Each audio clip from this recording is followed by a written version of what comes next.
What is up, guys? My name is James, and welcome to Just the Stuff Podcast, episode 5.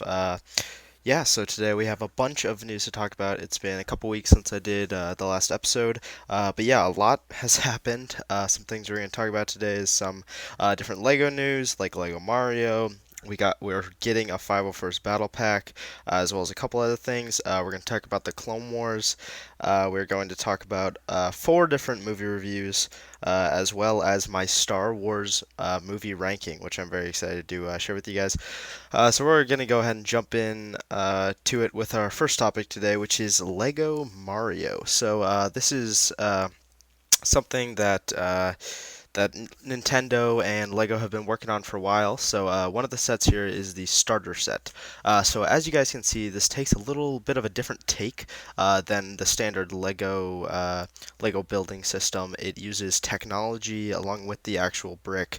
They combine them, so it's not minifigure based, which is pretty interesting to say the least, because I personally wanted Lego Mario minifigure sets, and I do believe we will get them eventually. I thought I thought it was interesting that they chose to do this on the first wave. So you can see right down there, you have the Mario figure. I think the set is retailing for $60, which, I mean, I understand it because it has the technology implemented into it, but I mean, if you just look at this thing, like, if you're a kid, you see this on the shelf, you have no, you, I mean, you know what Mario is, you know what Lego is, but you have like no idea that there's technology or whatever. Like, I would be like, wait, what? Like, how is it $60? I mean, I don't know. Personally, I won't be picking it up. At least I don't think so. But yeah, so basically the Mario figure, like, I don't know the whole story behind it, but like, it interacts with the bricks, and like, these are different levels, which I find interesting. But I mean,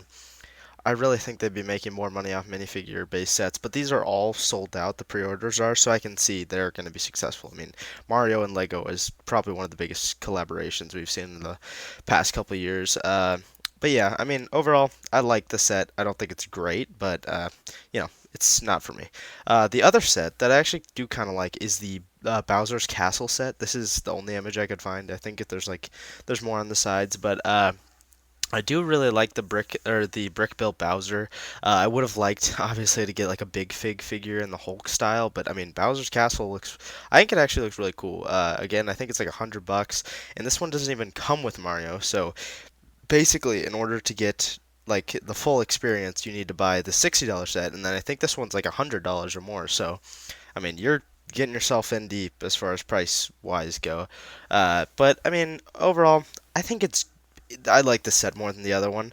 I think this one is more to offer. You get the dry bones and the ghost over there on the far left and right, respectively. But yeah, I think this theme is interesting. I love that they're collaborating. Like, it's literally a dream come true. Uh, Just Too Good and Brickitect were big supporters of the Lego Mario. So here you guys go. It actually became a thing. But yeah, I mean, I think they will eventually do minifigure based sets. I just find it interesting that they chose to do it right now. And also something else I think they'll do is a Nintendo or Super Mario series, which would be awesome, like minifigure series. And I would definitely buy almost all of those, I think. So yeah. But yeah, that's gonna go and wrap it up for the Lego Mario talk. So next thing we're gonna move on to is the a little set that got revealed. Sorry, it is Wonder Woman. I don't know the official title of it. I'm sorry, but it's a Wonder Woman 1984 set. Which a little something in here. The movie actually got delayed till August, and I don't even know if it's gonna come out till August. But so this set, I really like it. It's kind of from the trailer. If you look closely, you can see there's this big satellite. It's obviously scaled down a lot for the set, but I actually really like it. I think it retails for like $40, and I really like that satellite. You'd think all those would be stickers on the top of it, all those little gold pieces, but they're not. They're actually printed, I believe. So that's amazing and kind of a lifesaver, to be honest, for any builder. I like the foliage on the far right there, as well as the overall build looks really nice. And then the minifigures is where it's really at. We got the amazing Wonder Woman figure there in her all gold armor. I don't even know what that is about, but I really like it. And then I saw a review of the set, and that hair hat combo or helmet combo is amazing. If you haven't seen a review of this, you should definitely check it out. And then I believe the guy in the middle, his name is Maxwell Lord, played by Pedro Pascal, the Mandalorian. And I like his minifigure. I think it should have gotten some leg printing, just simple leg printing, but he has a little suit on. I like it. The person on the far right is Cheetah. We haven't actually seen the like Cheetah in her full like outfit like she is in here. In any of the trailers or anything yet. She is being played by Kristen Wiig, which I'm very excited to see her character. But again, this set is interesting because we do not know if it'll be pulled off store shelves. I do not believe so. Some people think it will be, but I mean, it's too late to try to recall all these sets only for it to be released a couple months from now. So, yeah, a little interesting thing there. The movie got delayed. But yeah, so moving on to the next set, which I am very excited to talk about. It is the Barracuda Bay or Pirates at Barracuda Bay, something like that. This is a Lego idea set that is amazing. As you can see right here, this is a picture of the box art, and I mean, already looking at this, I mean, when I first saw it, I was just stunned. This looks like a mock. I mean, it really does. When I saw it, I was like, wait, that's a real set, and this thing retails for $200. So it's a little up there in price, but I mean, if you look at all the little details there, I mean, you're getting tons of different minifigures, tons of pirates. You are getting all these palm trees. It's on this island, so basically this boat has crashed, and it's amazing. And then the box art, if you see in the top right there, you see the little yellow strip with the blue text. That is a little nod to the old pirate set. I think what was I you guys can make fun of me. I forgot the name of the first or the most popular pirate ship. Isn't it like Blackbeard's Bounty, something like that? I don't know. It might even be that. I don't know. But that's what the box art looked like. It just said Legoland on the side, so I really like the box art. And then also, I think this is great, but this other feature that it has just adds on to it even more. You can turn this thing right here, you have to do some modifications in the instruction booklets, but you can turn it into a full-on pirate ship. And for some reason, this is the only image I could find. I'm sorry about this. It's a pretty good image, though. Basically, it's a full-fledged pirate ship. And so you got the sails and everything. And the pirate ship looks amazing, too. So I do believe at some point I will be picking up the set. I'm not sure if it'll be soon or whatnot, but I definitely want to pick the set up. But yeah, I mean, if you look at the original Lego Ideas project, I'm going to be honest, it looks nothing at all like the I mean, it looks similar obviously to the actual bay. If we go back to that image here, it looks similar to that, but not really the same, you know. But I think Lego definitely improved the set, even though the mock that was on Lego Ideas was still, I mean, stunning. But yeah, so moving on to some exciting Star Wars news, guys. We're getting a 501st Battle Pack.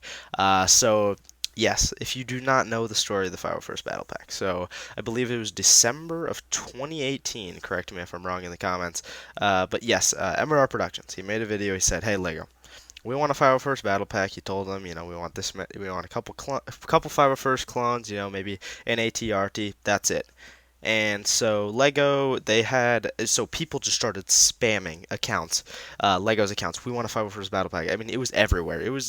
I mean, it was crazy. But then Lego, I remember a couple months after, it was a big deal. Lego tweeted out or replied to MR Productions, something like that, and they said they responded with like, we noted, we've seen your calls, can't say anything right now, or something. I don't know, something like that. But they acknowledged that they knew that we had requested the 501st Battle Pack. So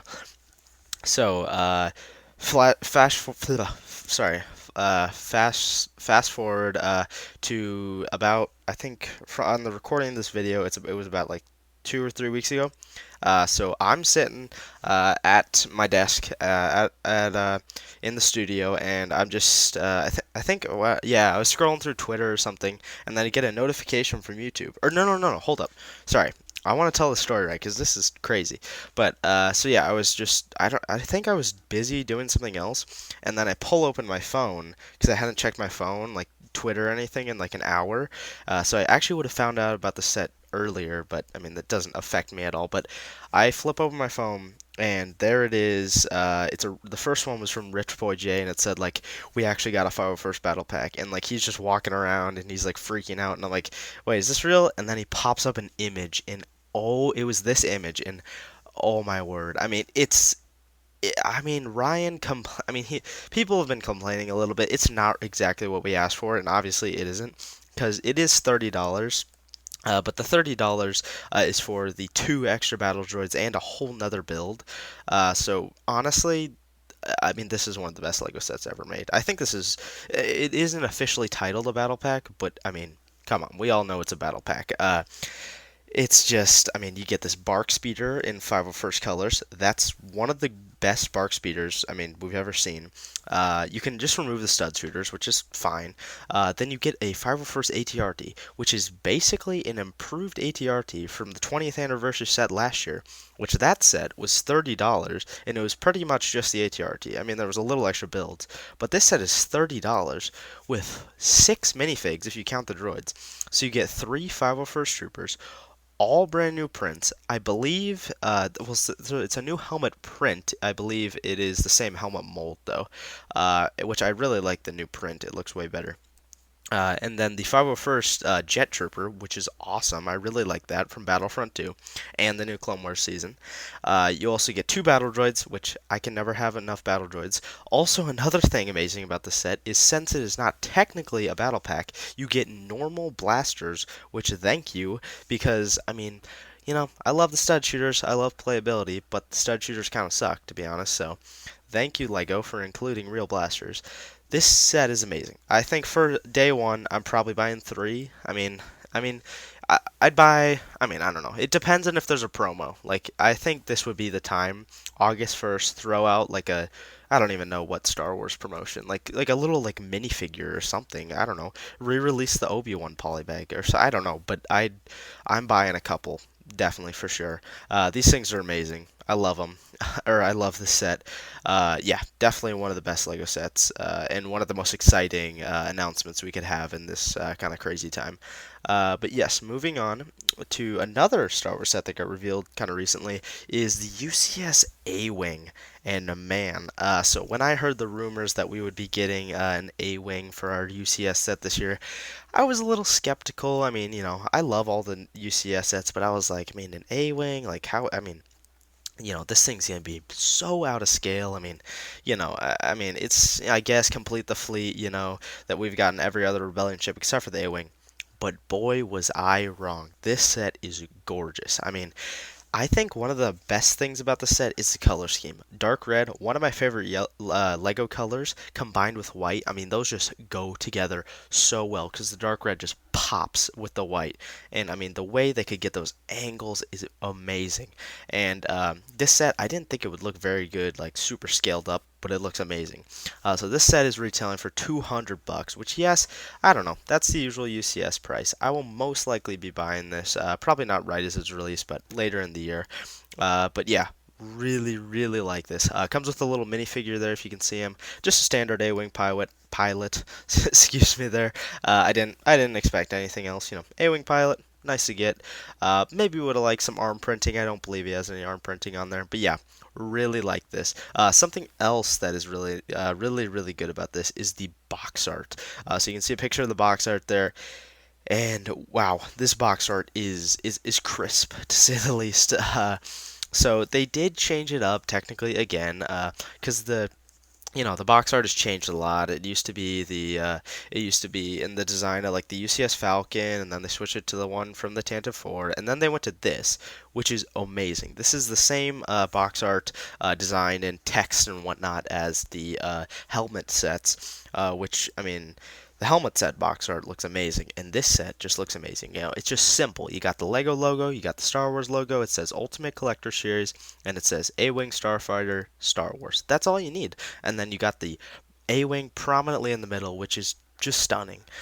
So yeah, really like this set.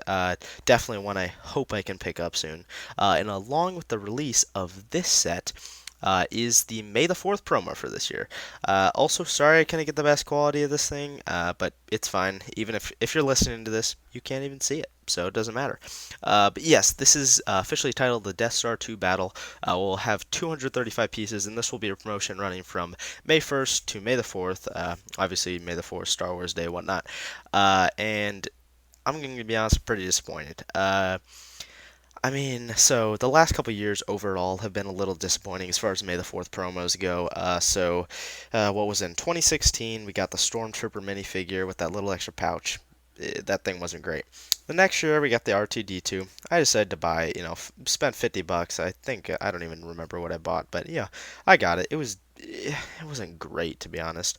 Yeah, it was a step down from the minifigure for sure. And then the BB-8 we got the next year. I didn't even buy anything. I ended up buying it at Brickworld, Kansas City, because they were like the official Legoland little store was selling them for $8. So I was like, okay, I'll buy one. So that I did not like that promo. And then they went with a different take. They went with the Assault on Hoth set, which again I did not feel interested to buy. Me and Eggy Egghead traded in some stuff at Brickworld, Kansas City, and I ended up getting a pretty good deal on it there, just to keep sealed for my collection. And then the Force Friday promo, we got a similar one in the same design. It was the ATSTs on Endor with the bunker. I bought that one because I wanted to get some of those new Force Friday sets, so I really like that one. But this one, I mean, I'm gonna be honest. I saw Amon-Ra Productions point this out. The A-wing. I mean, we've had tiny A-wing builds in advent calendars, and this looks worse than the advent calendar builds. And I'm gonna be honest, I like the TIE Interceptor. I think the new piece that's used as their angles, I really like the kind of angled wings I like.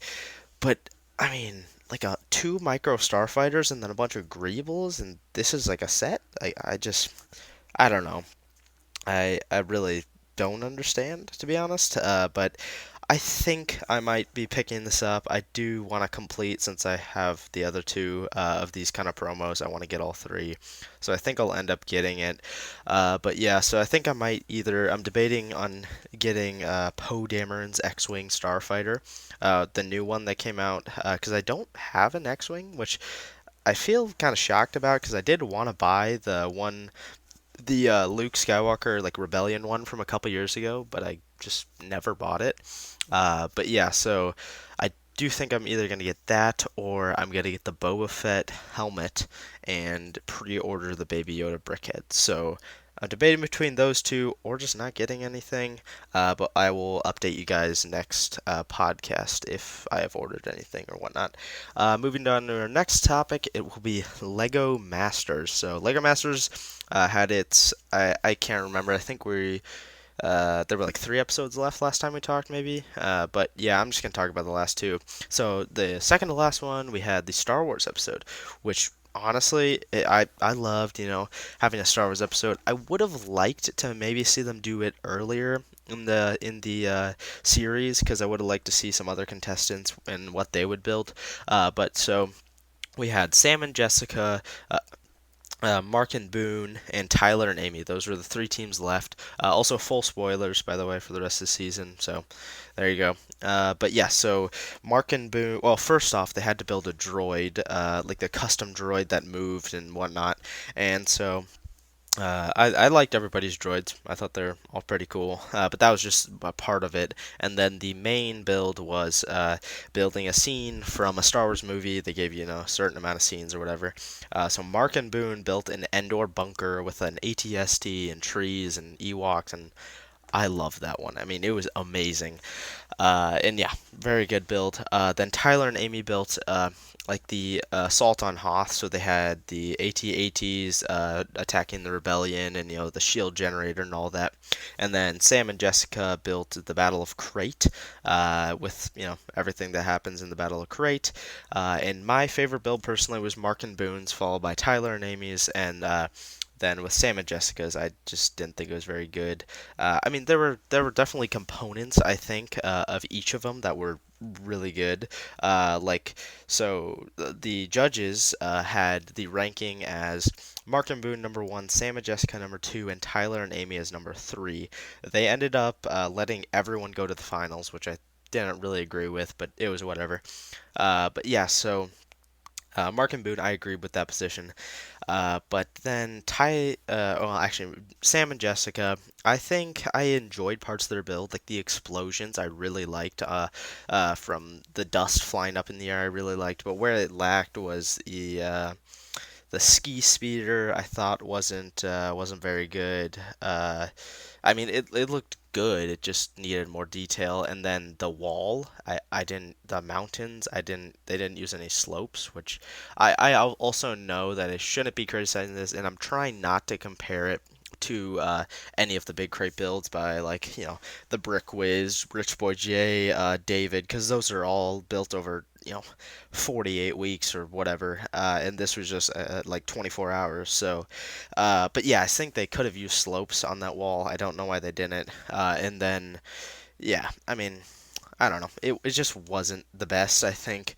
But then Tyler and Amy, I mean, they built two AT-ATs that were just stunning. Because, I mean, that's no instructions, and you're building a UCS AT-AT.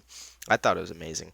And then the shield generator was amazing. And the one complaint the judges had was there's not enough color.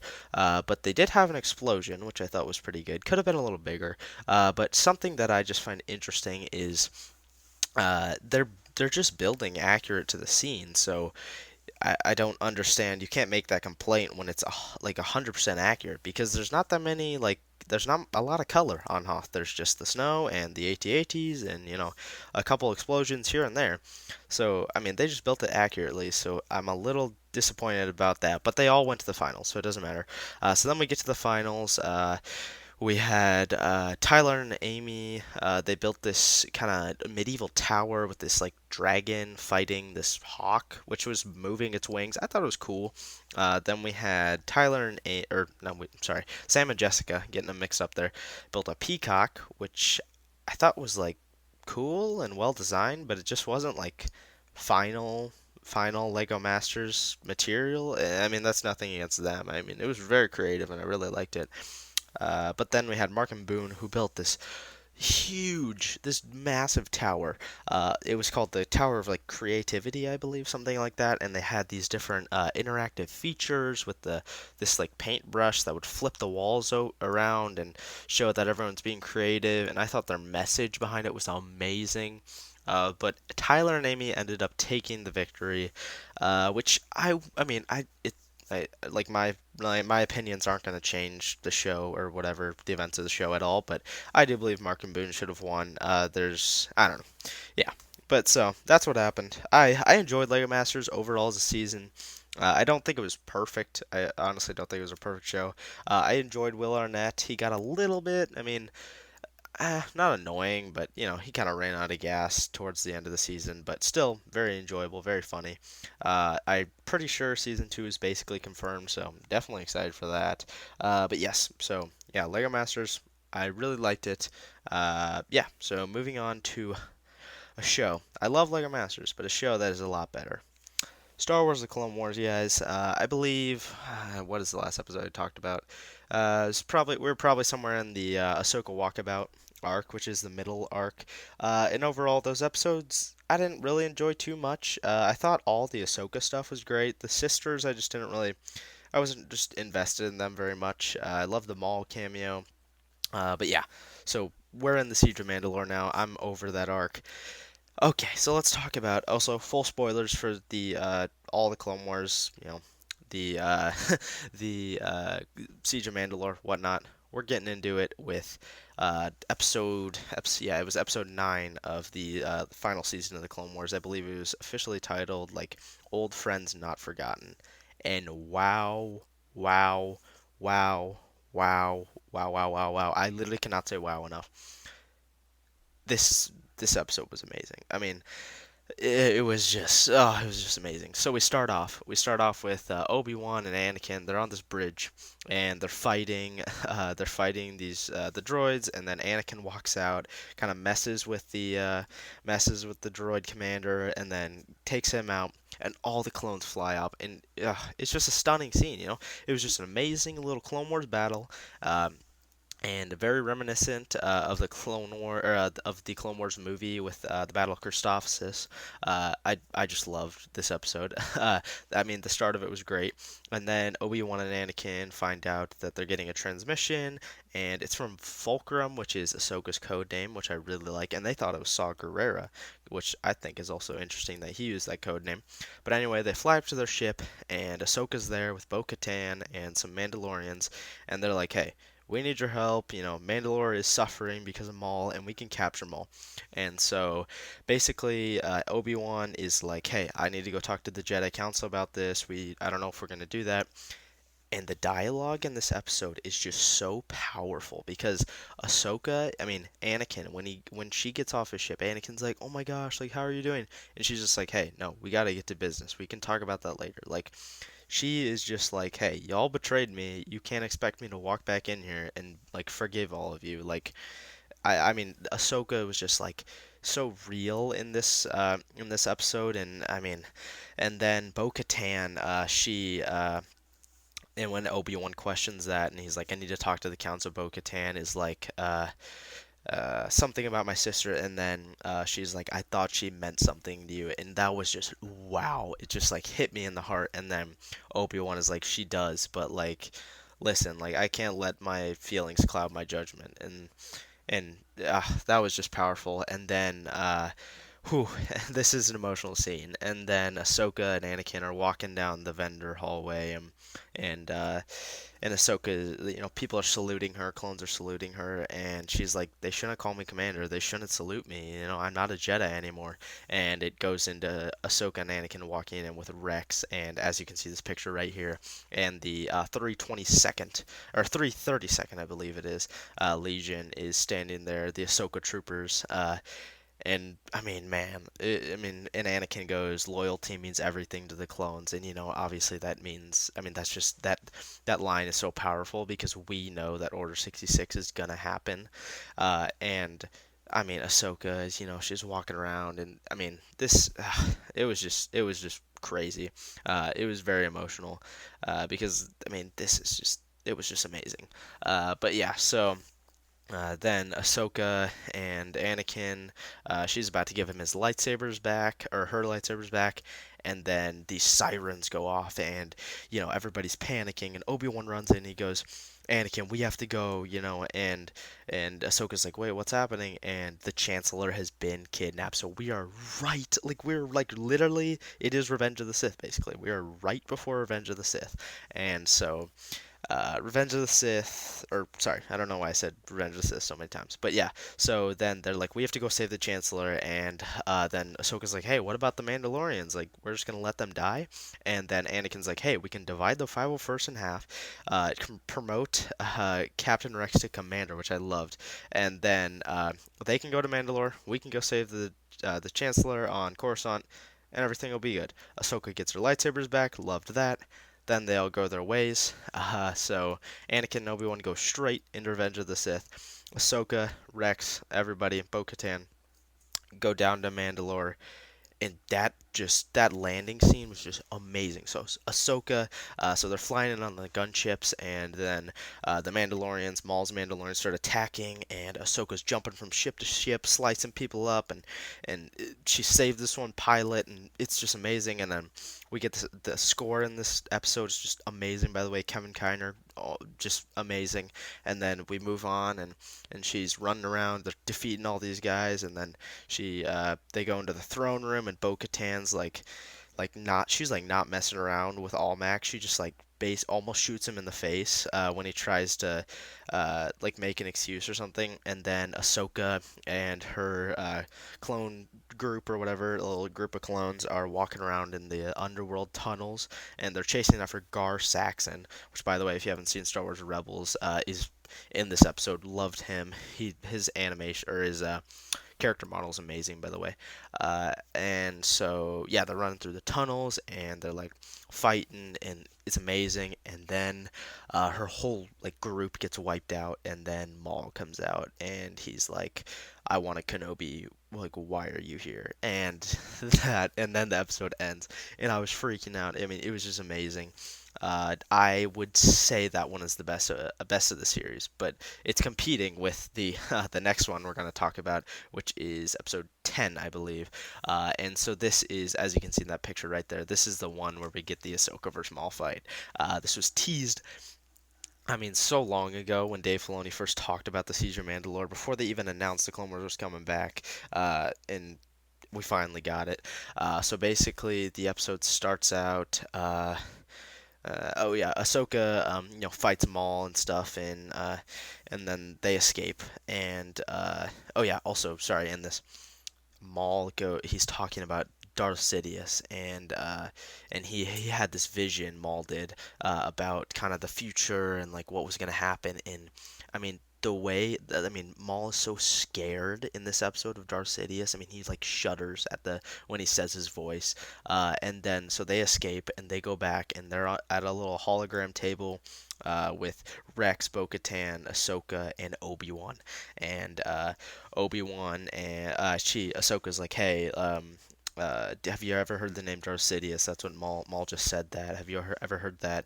And then he explains he thinks that's the Jedi Council thinks that's the guy who's been behind it all, playing both sides. And then they're like, well, we can't find anything out about Dooku anymore because Anakin killed him. And that's crazy how like this is Obi-Wan on his way to Utapau. Like this is in Revenge of the Sith. And so it's amazing. But anyway, then Ahsoka gets told by Obi-Wan like, "Hey, I need to talk to you in private," and they leave. Bo-Katan and Rex leave, and Obi-Wan's like, Anakin's on a special assignment. He's trying to observe the Chancellor because the Jedi Council's a little skeptical about him, and like. And I mean, you hear Vader, or you hear, I think it's Palpatine's theme in the background. It's just like, geesh, like, I mean, and I think just Ahsoka probably just had this bad feeling in her gut, and you can see Obi-Wan's a little nervous too, and like that's crazy. And then anyway, what happens next? Oh yeah, we cut to you know Ahsoka and Bo-Katan and Rex. They walk into the throne room, and actually, wait, hold up, wait, we make skipping a little ahead there. But anyway, they go to we cut to Maul and the Mandalorians, and he's talking with his the Shadow Collective, which is his crime syndicate, and Dryden Voss is there, which is awesome. I loved that. So from Solo, Star Wars Story, nice connective tissue there. But then anyway, we cut after that. Sorry, we cut to Maul, Ahsoka, Rex, and they walk into the throne room, and Maul's sitting there, and Bo-Katan runs after him, all angry, and she just gets pushed away, and then. Also, sorry, this time I'm a little. It's crazy. This episode's just crazy. I'm just talking super randomly about this, but then Jesse had been captured by Maul, and he had looked into his mind and whatnot. And then sorry. Okay.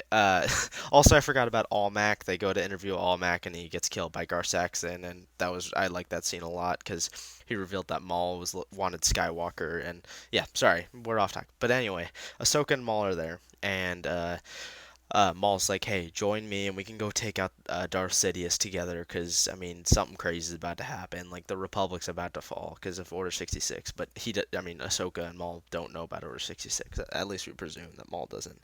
Uh, but yeah, so then what happens after that? Oh yeah, he offers his hand, and Ahsoka's like, well, sure, I'll take it. Let's go get him, which I thought was interesting. But then she's like, hey, one question: what do you want with Anakin Skywalker? And he goes, he's the key to all this. He's the Sith apprentice that Darth Sidious has been grooming to be his next apprentice. And Ahsoka's like, I know Anakin, and there's no way that's true. And then they fight.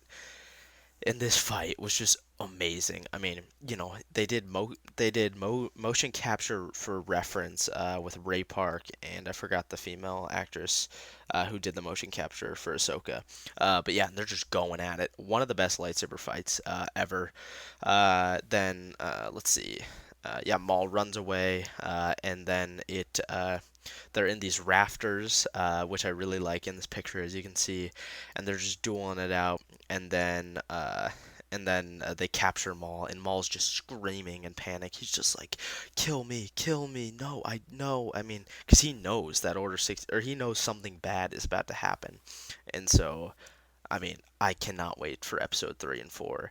So I believe in episode 3 we will get Order 66, and Order 66 is gonna be terrifying. It's gonna be an emotional, like, it's gonna be devastating.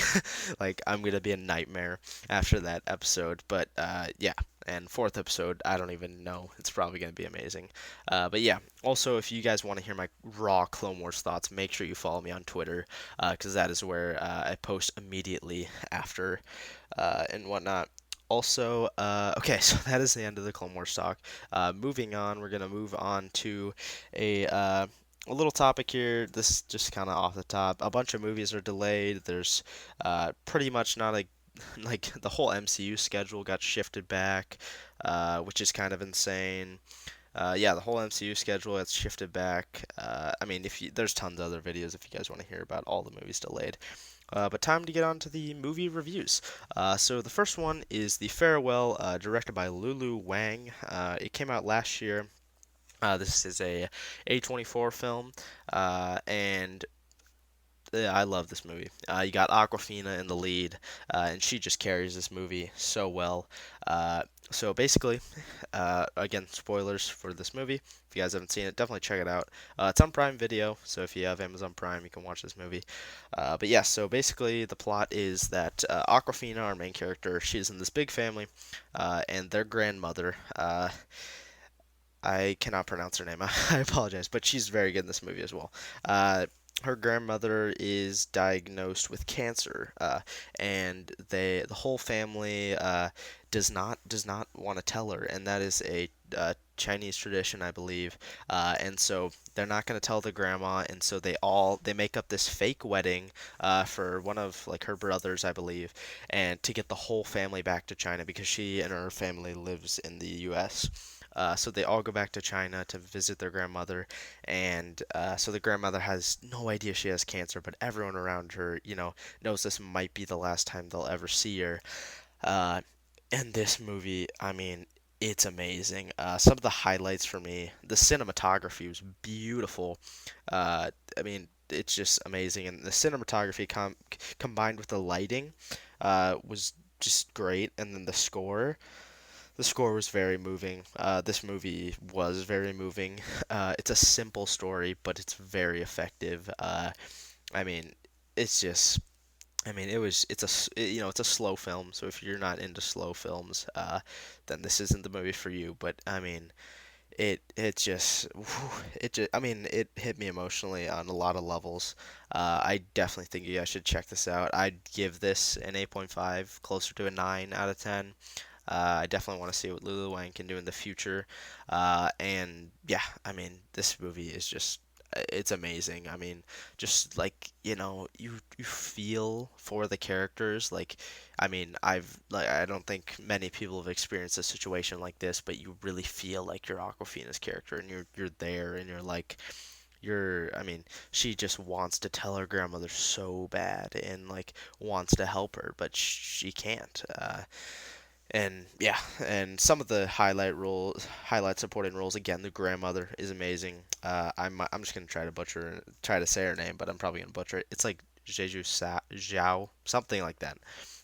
But then the two brothers, or the two sons of the grandmother, I thought their performances were amazing as well. Yeah, everybody was good in this movie. Definitely check this out if you haven't seen it. Another movie I had on my list that I missed out on last year was Little Women, directed by Greta Gerwig, coming off her directing on Lady Bird a couple years back. I mean, I was thinking when I was watching this movie and thinking after, I think this might have been the most star-studded cast of last year. Okay, besides like an Avengers Endgame or something like that, I mean, you can see on the top there, we got Saoirse Ronan, Emma Watson, Florence Pugh, Eliza Scanlen, Laura Dern, Timothy Chalamet, and Meryl Streep. I mean, this movie was amazing. I'm just going into this. I had not read or seen any adaptations or books or whatever of Little Women. I went into this completely blind, but it blew me away. And I do want to read the book now. But yeah, so this movie, it was just amazing. I think Saoirse Ronan is our main character. We follow her, and it's this family. We have Emma Watson as a sister, Florence Pugh as a sister, and Eliza Scallon, I believe, something like that. Uh, she's another sister, and then Timothy Chalamet. We'll get into his performance or his character in a little bit. But yeah, so there's this family with the mother who's played by Laura Dern, which I really liked, and so their father. It cuts between. Well, first off, it cuts between their Saoirse Ronan and like their current like lives and then their past life where like when they were all teenagers and living together. So basically they're all a family and they live together in this house, and their father's out at war. And they basically meet this Timothy Chalamet's character, who is the son of this very rich and wealthy man, and it's about their friendship and the different things that they do. And then, I mean, it's a hard movie to describe because it's just amazing. And yeah, so but then the main thing, obviously spoilers, is that Eliza Scalen's character, she gets sick. So one of the sisters, and so Saoirse Ronan, her character comes back, as well as Emma Watson, who is now married at this point in the film. And then Florence Pugh is on a trip with her great aunt Meryl Streep in France, I believe, somewhere in Europe, and they run into Timothy Chalamet's character, and I mean, it's just this. I can't describe it very well because there's a lot happening. But basically, Florence Pugh and Timothy Chalamet kind of fall in love. But it's interesting because Saoirse Ronan and Timothy Chalamet's character in the past had been kind of in love, but they decided not to get married. And so it's interesting and uh, yeah. Also, this is totally off topic, but I just noticed this poster is in another language because it says 6 February. I don't know what language it is, sorry. But yeah, this movie, it's kind of hard to describe, but it's amazing. I mean, the score, again, is amazing. Greta Gerwig's direction is just great. Again, some of the best performances of last year. Yeah, I mean, this movie, I mean, it was great. And it packed a lot of emotion because, spoilers, the sister who was sick actually dies. And then the great aunt dies as well. And it was pretty emotional. But, I mean, I made it through. But yeah, I mean, I really, really, really like this movie. Definitely 9.5 probably out of 10.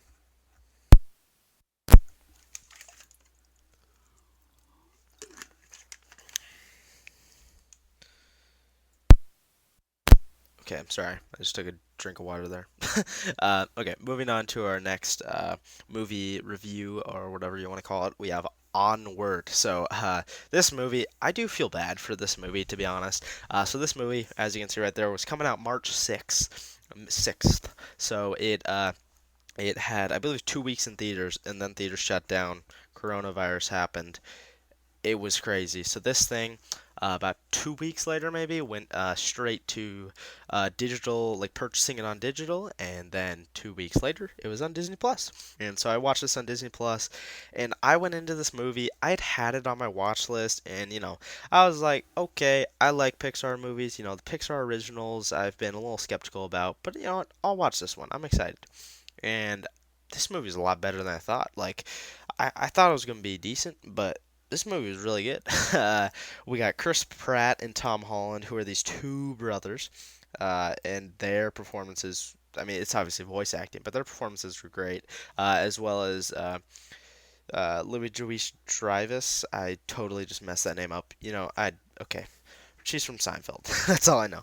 She's a mother, and so basically, it's their father had died, and these two brothers get a chance to bring their father back to life for one day, so like 24 hours. And it's about their journey across the land to try to find. So they ended up getting half of their father, and then they have to try to find the other half, and it's just such a fun little adventure, and you got all these amazing supporting characters, and I love the world building. I thought the world building was great, and yeah, and so I think the highlights of this were the brotherly bond between these guys, which is a big part of the ending of the movie. So basically, the ending of the movie, the brothers, they find this stone that they're trying to find so they can bring their dad, the whole part of their dad, the top part of their dad back. Uh, and Yeah, so they bring him back, but in order to do that, the younger brother, who has never ever met his dad, has to fight off this like dragon. And so the older brother gets to see his dad just for a little bit, and the younger brother doesn't even get to see him at all. But I mean, and that scene right there was just like, wow, it got me. It really did. That scene was just crazy, and it was very well done. And so throughout the whole time, the Tom Holland's character, the younger brother, had this list of things he wanted to do with his dad, and at the end he started to cross him off because he wasn't gonna meet his dad, and then he thinks about it again, and he thinks about his brother, and he's having flashbacks, and he goes, you know what, like, my brother was my father figure, and that was just amazing, and such creative storytelling.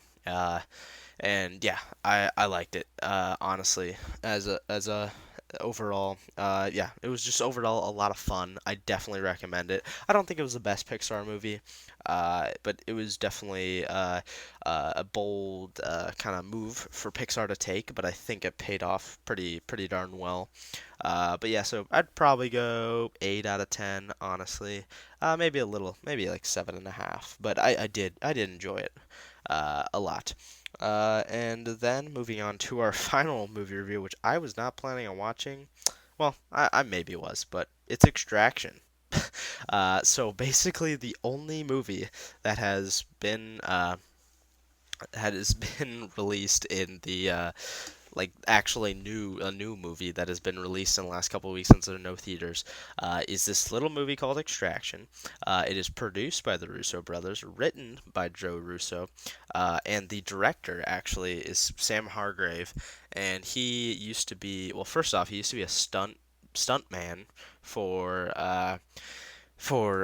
Chris Evans as Captain America and some other people, I think, in the MCU movies. And then he was a second unit director, so he was a stunt coordinator on like all the Avengers movies, and now he is a director. So this is his first time directing, and I thought this movie was good. I really did. I don't think it's obviously the best movie. I don't think this is winning Best Picture, but it's just a lot of like fun. It's just if you like action, this is what you got. It's very entertaining. Let's just give the score now. I think story wise, we're probably looking at 7.5. I mean, story wise wasn't great, but overall action, I mean, we're talking 8.5 to 9. I mean, I thought it was great because the action, similar to the John Wick movies with Chad Stokowski, he used to be a stunt coordinator, and that action is fantastic. And so Sam Hargrave, being this old, he used to be, or he still is, kind of a stunt coordinator. His action is amazing. So it follows Chris Hemsworth as our lead, which I enjoyed Chris Hemsworth. I thought this was a pretty good performance. He basically is assigned to save this drug lord's son, I believe, and he has to, in the name, extract him from the city, but a local or like a rival drug cartel or whatever really like wants the kid, so it's about him just like fighting off all these guys in India, which is amazing. uh, and the action is amazing. Yeah. So, the action starts off. I mean, it's amazing. I don't know how many times I can say amazing, but that action is amazing. Yeah. So there's one scene in particular that is about like 30-minute scene, maybe 20, 25, something like that. And it's almost like a one-shot take. Obviously, I don't think it was. That would be very impressive if it was. But they cut it together it seems exactly like a one-shot take. And it's going on this car, and then you go inside the car, and then you go outside the car. Yeah, like the cinematography and the camera work was great in this movie. So yeah, you're going in, out of the car, and then you follow. They're just running around this building. And he's just taking guys out. And so if you like John Wick action, I mean, this movie is for you. And I love John Wick, so this movie, Chris Hemsworth just goes off on guys. Some amazing hand-to-hand combat, by the way. This guy, I mean, he's just like punching people left and right. Uh, a little character that pops up is David Harbour. So I didn't know he was in the movie until like I watched a review of the movie the day of that I watched it, and he was in like one little promotion, and I was like, oh, he's in this movie, cool. And so I kind of forgot about him. Then when he popped up, I was like, oh, David Harbour, nice. And he, spoiler alert, actually like betrays Chris Hemsworth character, which I thought was interesting. But yeah, then they make it out of the city, sort of. They fight their way out. Boom, boom, fighting these guys. One thing I I kind of saw in this movie, they have like unlimited ammo. They're just like going off on guys, and he's just like not running out of ammo, but that's okay. But then anyway, like Chris Hemsworth kind of like gets shot up a bunch on the bridge right before they're about to escape, and he dies. But the kid makes it out. So yeah, it was good. I liked it. It was definitely a fun movie I mean, in these crazy times, this is kind of like a movie we need, just a fun, kind of like, entertaining movie. I definitely would recommend watching it if you have a Netflix subscription. But yeah, so moving on to the big thing for this podcast. We are doing it, guys. The Star Wars ranking is here. So this is a ranking I personally didn't have officially written down until like an hour before filming this podcast. uh, I have seen all the movies, obviously. I am a massive Star Wars fan. I grew up with the prequels and the Clone Wars. I, I mean, I just don't remember a time in my life where I wasn't a fan of Star Wars. I mean, there was a little time, I think, but I mean, Star Wars is just great. It means so much to me. It's impacted my life in ways I can't even describe. And I mean, I just want to share my thoughts. I mean, it's crazy how the Skywalker saga is over. I mean, like I watched Episode 9 again when I bought it the other day, and I watched that documentary. And I mean, even though I didn't love the film, the documentary just like hit me so hard. It was like, dang, these people love Star Wars, and like this is the last one in the Skywalker saga, and it's crazy. Like all nine of these films, like I mean, I don't know. I'm probably you guys probably don't even know what I'm talking about, but it's just crazy. Like the Skywalker saga is over. I mean, obviously we're getting more Star Wars movies, but I mean, it's crazy. But yeah, so also something I want to say. Some people have done rankings with just the nine Skywalker saga films. I'm including Solo and Rogue One in here because I do like those movies. So yeah, jumping in at number 11. It is. Hold up, let me find the poster here. It is Episode 2, Attack of the Clones. So Attack of the Clones. This movie, there are parts of it I enjoy. I really do enjoy Jango Fett. I think he's pretty cool. I love the clones. I love the Battle of Geonosis. I think that's the best part for sure. But overall, I mean, Anakin and Padme. I'm sorry, that dialogue is just it's rough. It just is. It's just kind of tough to watch, to be honest. Like the whole like I hate sand and like everything on Naboo just feels weird and like Anakin's like creepy and I'm sorry, I don't like that dialogue. But I mean, again, I love the Battle of Geonosis. Like when the clones come in, I love that stuff. And all the mystery of Kamino and Jango Fett and Obi-Wan, I do like.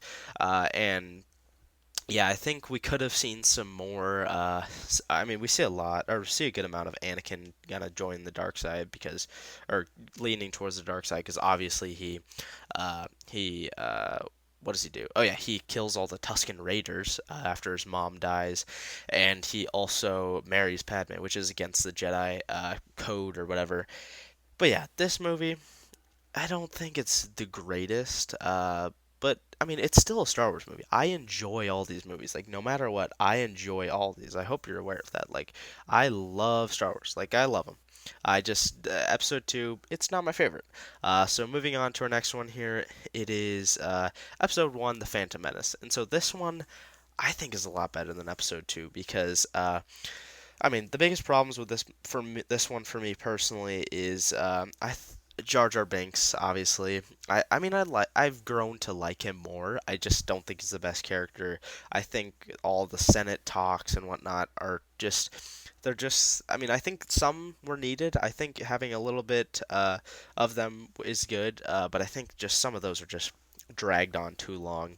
But highlights of this movie, obviously, Duel of the Fates. I mean, Darth Maul, ever since he was introduced, just in this movie, was just amazing. He was just, I mean, obviously the Phantom, and he was just like scary, dude. He was just like the Star Wars villain of my childhood. Obviously, him and Darth Vader are both up there.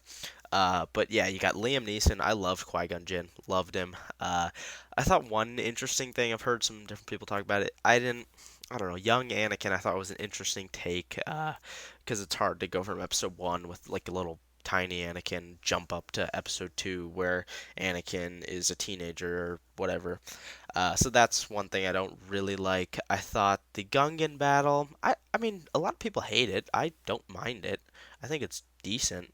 But yeah, Duel of the Fates is where it is for me. I love the that's probably one of my favorite lightsaber fights. I just love the stunt coordination in that. But yeah, episode one. I enjoy all these movies. I enjoy this one. I just enjoy it a little bit more than episode two. Uh, okay, moving on to number nine. So number nine here we have Solo: A Star Wars Story. So this movie. I actually have grown to like more, and this movie was hard for me to place because honestly, all these movies are movies that I genuinely I like all these movies. Uh, I just think Solo. I mean, I think it's one of the most. It's probably one. I mean, is funnest a word? It's one of the funnest. I mean, Star Wars movies. I mean, it is obviously not as big and grand scaled as the other movies are, but it's just such a fun movie. You know, I can just put this. I can just put this on and I can just have a fun time. And yeah, I mean, Alden Ehrenreich takes a little bit when I first saw it for me to get used to the fact that he is Han Solo, but I like how he didn't just impersonate Harrison Ford because that isn't the goal. Han Solo isn't just Harrison Ford. Han Solo is his own character. So yeah, I really liked Alden Ehrenreich. Lando Calrissian, my boy Donald Glover. I thought he was great. He's a lot of fun. Chewbacca in this movie's fun. Kira, Emilia Clarke's character, I thought was pretty good. I like the mystery behind her and what's going on with Dryden Voss and whatnot. You got who do you got in there? You got Woody Harrelson as Beckett. I liked his character.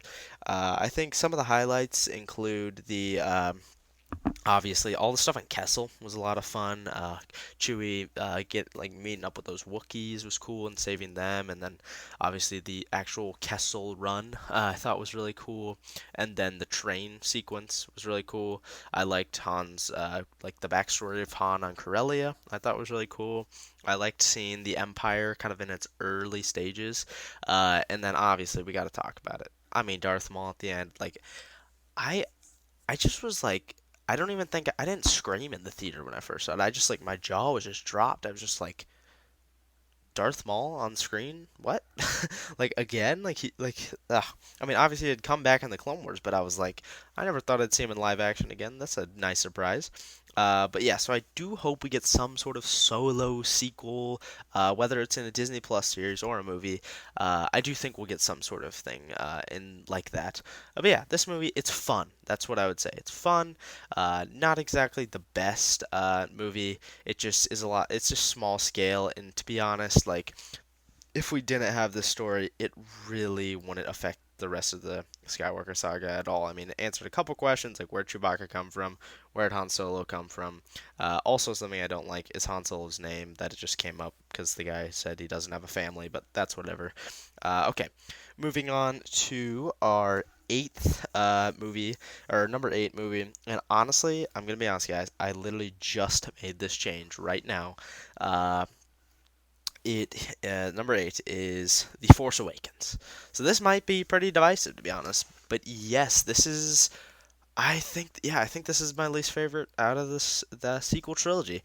The sequel trilogy, I'm gonna be honest, guys, it's one of the toughest to rank because I enjoy all the movies in it.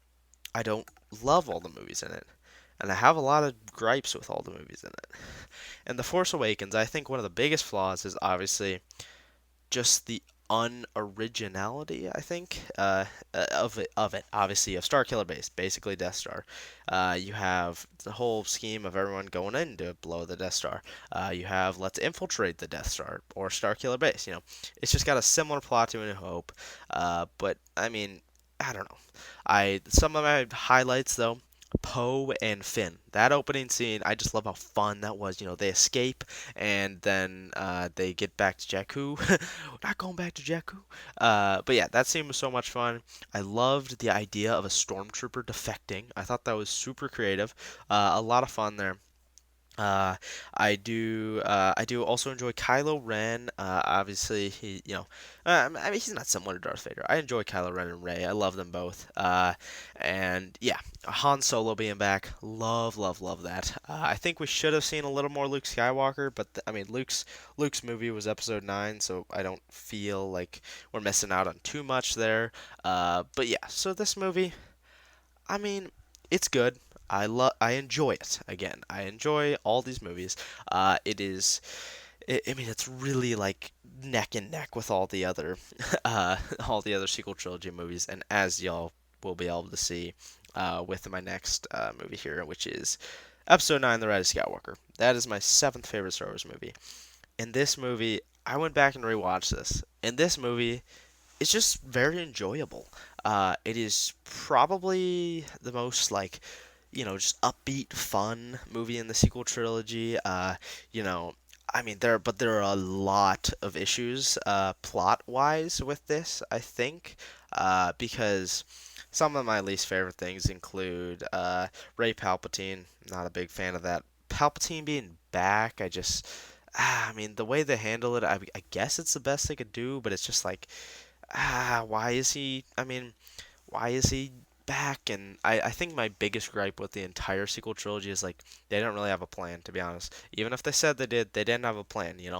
J.J. Abrams had some ideas, then Ryan Johnson's like, well, we're not gonna do some of those ideas, and then. What's his name? J.J. Abrams comes back and he's like, you know what, Ryan Johnson, all your stuff is not true, basically. And he's like, Rey, instead of nobody, she actually is Palpatine's granddaughter. Which, yeah, whatever. Some of the things, another thing I disliked is like Rose's character. Like, I didn't love her in The Last Jedi, but like, really? She had like under a minute of screen time, I think. Like, are you kidding me? That's just like, why are we doing that? But yeah, some of the highlights. I enjoyed Carrie Russell's character, Zori Bliss. I thought she was great. I loved having the group back together, or just together because we haven't had them together for the entire sequel trilogy. We got Rey, Poe, Finn, Chewie, BB-8, uh, R2D2. No, R2D2 isn't with them. Sorry. But yeah, I love C-3PO in this movie. Actually gets a decent plot line, to be honest, because he's just kind of been in the background for all the movies, but then this one he has a role, which I loved. Kylo Ren, I loved. I want more Ben Solo, but he died. So yeah, loved Ben Solo, loved the redemption, loved that scene with Han Solo, just amazing. Lightsaber duel, I really liked a lot between Kylo Ren and Rey. Uh, Lando being back, I want more Lando. I wish we got more Lando. Uh, Jana's character, I thought was interesting. Didn't really love her, but I don't know. I thought she was decent.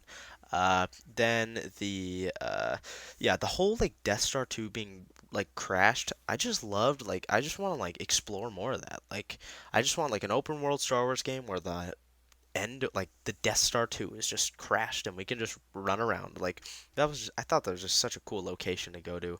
And then the final battle, I mean, that's where it really, I mean, it doesn't fall flat for me. It's just not great. Like, I mean, the starship, when all the starships show up, it's just like okay.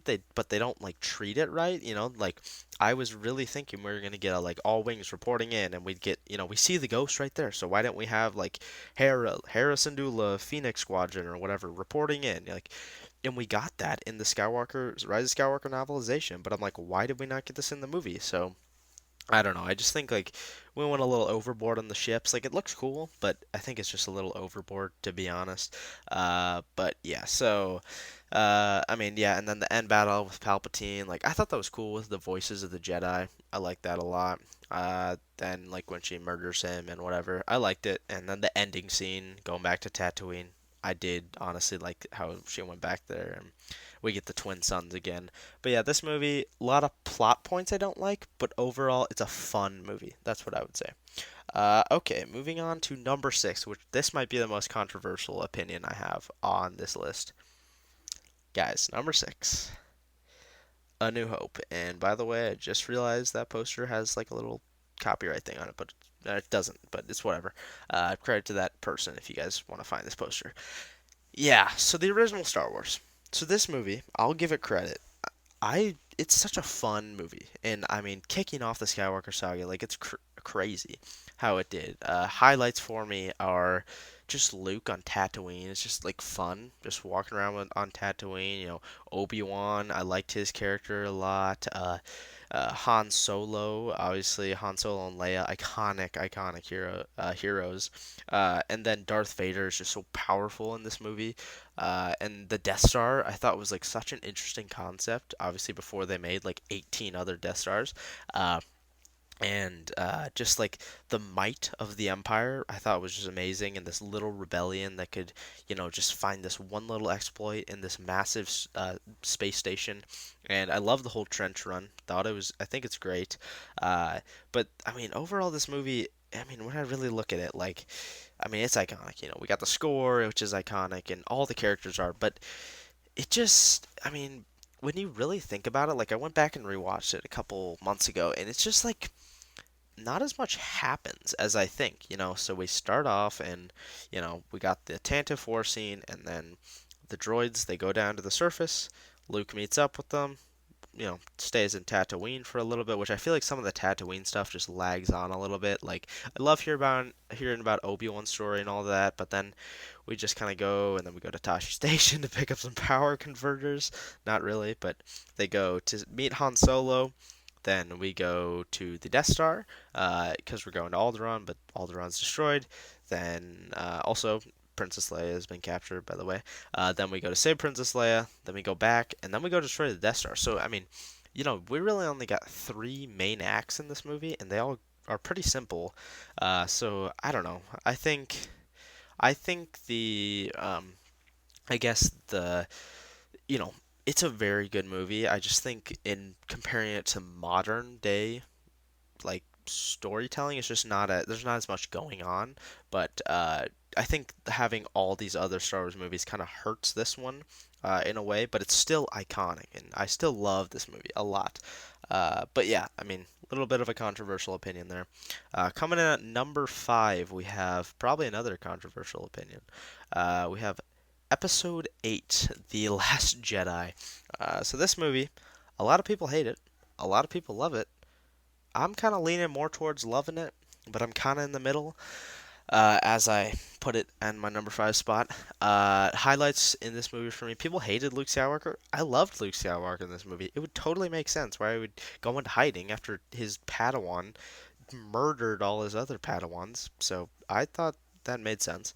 But yeah, so he hides, and I mean, I mean, Carrie Fisher in this movie was amazing. Kylo Ren is amazing. I love the interactions between Kylo and Rey. I mean, with those little force visions or whatever they are. I really like that a lot. I like the whole escaping plot.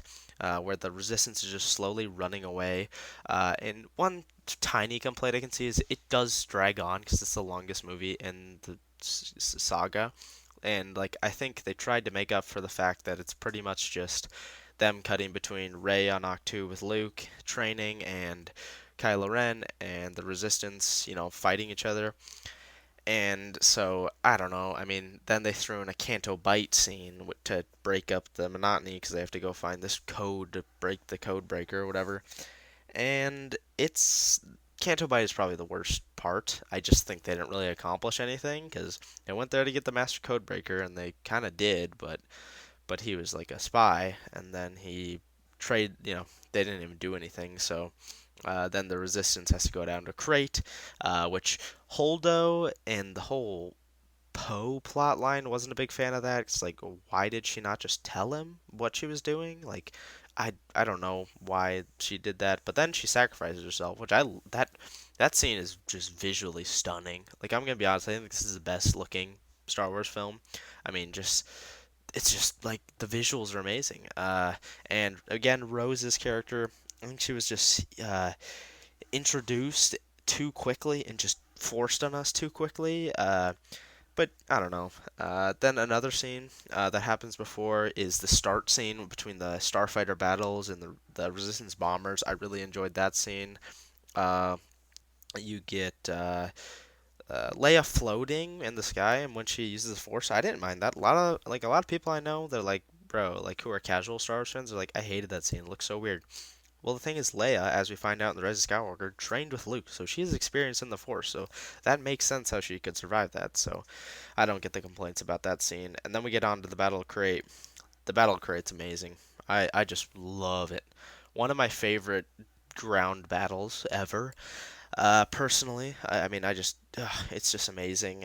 We get the ski spears and the ATM sixes going at it. I love it. It's so similar to the Battle of Hoth, but it's so different in so many ways. Uh, and then Luke Skywalker comes down to save the Resistance, but it's a vision. Like, to be honest, I had no idea that it was like he was like projecting himself there until it was revealed. And then we get Luke Skywalker dying, which I think it was a fulfilling end to Luke's story because he sacrificed himself for the Resistance. He had just ran away, but then he decided to come back, which I loved. And so yeah, also, just going back to episode 9, I loved Luke as a Force Ghost in that movie as well. Also, I love Force Ghost Yoda in this movie. So, yeah, that's my thoughts on Last Jedi. Moving on to number 4 spot, that is going to have to go to Return of the Jedi. So, this movie, I rewatched it. It's so much fun. It's the conclusion of the original trilogy. We got some things that happen. We got the Jabba's palace stuff. Love that. We got the Endor battle. I will say the Endor space battle is my favorite Star Wars space battle of all time. I just love it. It's just so much fun. Some of the things, the Ewoks people don't like. I like the Ewoks.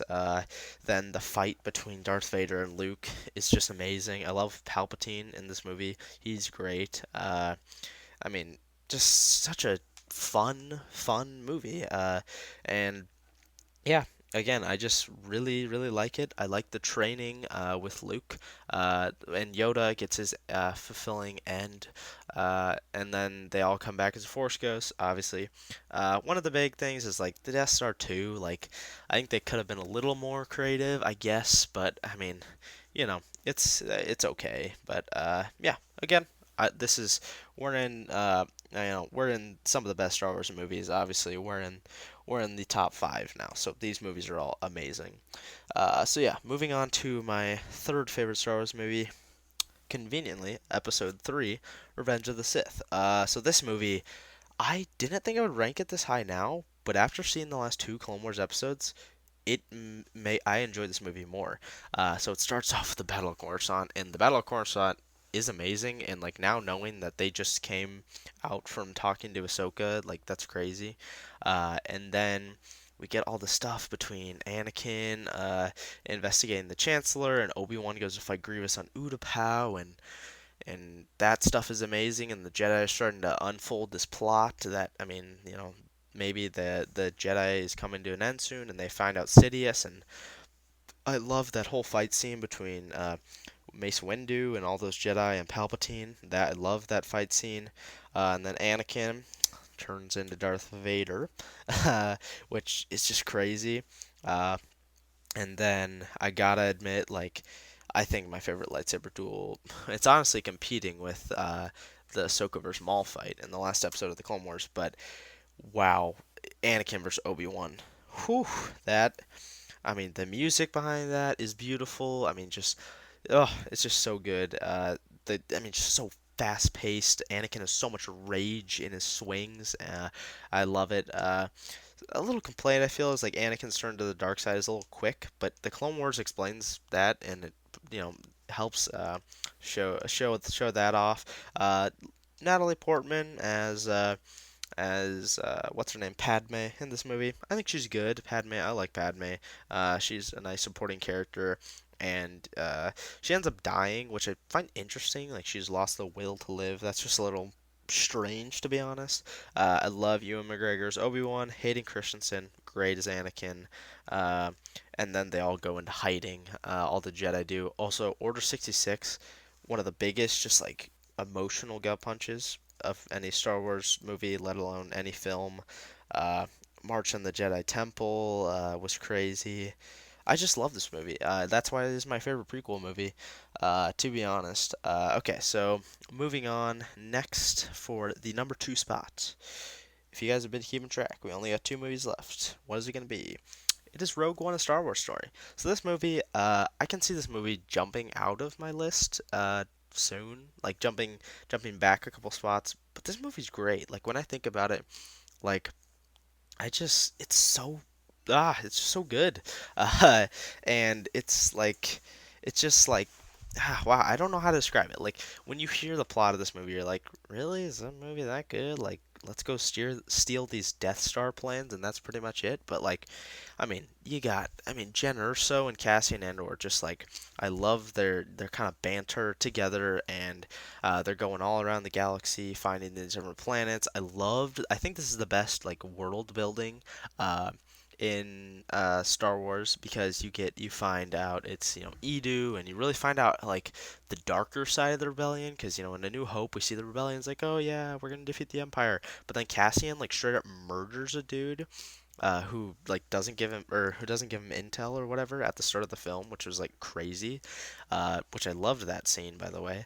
And I mean, the Battle of Scarif, like, wow, like the ending Battle of Scarif. I mean, you get the ground battle, which is amazing, and then the Starfighter battle is probably one of my favorites. It's up there with that Return of the Jedi one. Yeah, that the Starfighter battle was amazing. But yeah, overall, I mean, Rogue One, that's why it's my number two spot. It's just so good and so much fun. I cannot wait for that Cassian Andor series, which just hired Tony Gilroy as the director or the showrunner, and has it'll be set 5 years before uh, Rogue One. And also, something I absolutely loved about this movie was Darth Vader. Like, Darth Vader and Orson Krennic, both of them. I just love them both. And I do like Grand Moff Tarkin. They brought that actor. They CGI'd him, which I liked. And it doesn't look perfect, but it looks good. But Darth Vader at the end, dude, he just like the wrath that he just like goes off on is just like insane. Like, I mean, he just like destroys those rebels, and like I was sitting in the theater and I was just like, wow, when I first saw it. And yeah, so I mean, this movie, I love it. It is. I do think it is my favorite Disney era Star Wars film. I think it is. Yeah. I mean, that's what my ranking says, but I don't know. I think all the Disney era Star Wars films are close. I think the weak ones include Solo, but I do enjoy Solo. I mean, Solo and uh, the Rise of Skywalker and the Force Awakens are all kind of in there. But then Last Jedi and Rogue One are close in the Disney era ranking. But as you guys probably expected, I think, coming at the number one spot is Empire Strikes Back. And yeah, Empire Strikes Back is really good. Uh, this is the sequel to the original Star Wars film, and I mean, just starting off the movie, we get the Battle of Hoth, which is just amazing. Battle of Hoth, one of my favorites, for sure. I mean, just the might of the of the I almost said the might of the Death Star, but the might of the Empire is just like insane. Like they just like destroy the rebels, and then we get the training on Dagobah, which I really like, and then we go to Bespin, which I loved Bespin. I love Lando's character. Lando's just such a fun, charming character, but then he betrays Han and he like immediately regrets it, and I like that a lot because he knows like, oh wait, I just made a mistake. Like right after I just made the mistake, he realizes that, and then Darth Vader is just trying to hunt Luke and still just like a very menacing character. We get a little bit of hints about Palpatine maybe being out there, and then we get the "I am your father" scene, and that scene's just still like crazy, like one of the craziest movie scenes ever, movie reveals ever. And I love that whole duel. I think Bespin might be one of my favorite like planets and cities in all of Star Wars. But yeah, this movie's just a lot of fun. It's just like, yeah, like I said, it's a lot of fun. And that is my favorite Star Wars movie, and I think it'll stay like that for a while. But yeah, whew, that took a little bit. We got my Star Wars ranking out of the way. I don't even know how long this thing is. Oh shoot, it's an hour and 20 minutes. That is long as Just the Stuff podcast right there. But yes, so thank you all for watching. I really appreciate it. If you stayed this long, like, watching, listening, whatever you did, I appreciate you. If you guys want to know a fun fact, you can find Just the Stuff podcast on all podcast streaming platforms. You can find it on Apple Podcasts, Spotify, Google, uh, yeah, some other ones. I don't even know Anchor. There's some other ones. But yeah, you have to look up Just the Stuff or maybe BricksNStuff. One of those things. You should see this little icon right here, and it should pop up. If you are watching on YouTube, appreciate it if you drop a like, drop a comment, maybe subscribe if you aren't. But yeah, thank you all for watching, and hope you all are staying safe in these crazy times. And I'll see you guys in the next video or podcast episode. And yeah, again, thank you all for watching. See you later, guys.